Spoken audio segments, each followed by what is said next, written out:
Koktisar Razakar Aglini Student Health Homo Kaisha, Mega Shagnaikol Munishibir Chongsai Rizaka, State Bank of India, Tripura South Region Iloaje Mumbai, Hepatitis Foundation of Tripura shaped by A Mega Shagnaikol Munishibir Chongsai Rizaka, Shateklayo, State Bank of India Rishebok Klane Rokte, Retired Rogni Bagino, A Shibir Chongsai Rizaka, Shagnaikol Mungo, ECG, X-ray, eye test, physiotherapy, uric acid test khai rizaka abonatoi hepatitis foundation of Tripura hastini achukfang Dr. Pradip Bomik Shaka non communicable disease rokno kri khaina bagino tuino a sangnai kolmuni songsai rizaka nei আমার দেখা যায় আমি ভালো আছি কিনা কারণ অসুস্থ হলে আমরা হাসপাতালে যাব সেখানেই সঠিকভাবে চিকিৎসা করা সম্ভব কিন্তু অসুস্থ হওয়ার আগে তার কোনো রোগ আছে কিনা যেমন আমরা অনেকেই জানি না আমাদের ব্লাড সুগার আছে কিনা বা আরও সহজভাবে বলতে গেলে আমরা অনেকেই জানি না আমাদের ব্লাড প্রেশার বেড়ে আছে কিনা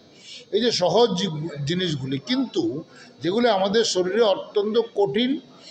সমস্যার সৃষ্টি করে আগামী দিনে যেমন আমার যদি আজকে ব্লাড প্রেশার থাকে বা ব্লাড সুগার থাকে 10 বছর পরে দেখা যাবে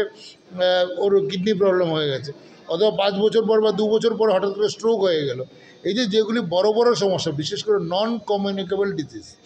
যেটা নিয়ে ভারত সরকারও অত্যন্ত চিন্তিত এবং সারা ভারতবর্ষে বর্তমানে নন কমিউনিকেবল ডিজিজগুলিকে আটকানোর জন্য প্রতিরোধ করার জন্য প্রচেষ্টা চলছে আমাদের এই হেলথ ক্যাম্পটা আসলে সেই ধরনের একটা উদ্দেশ্য নিয়ে করা তাছাড়া একটা আলোচনা চক্র ছিল যেখানে আমাদের সাইকিয়াট্রিস্ট ডক্টর দীপায়ন সরকার স্ট্রেস ম্যানেজমেন্ট নিয়ে কথা বলেছেন কারণ আজকের দিনে প্রফেশনের কারণে আমরা সবাই কোনো না কোনো স্ট্রেস থাকি সেটা যদি ম্যানেজ করা যায় তাহলে কিন্তু আমাদের রোগগুলি কমবে। Bureau report কক্ষরাং।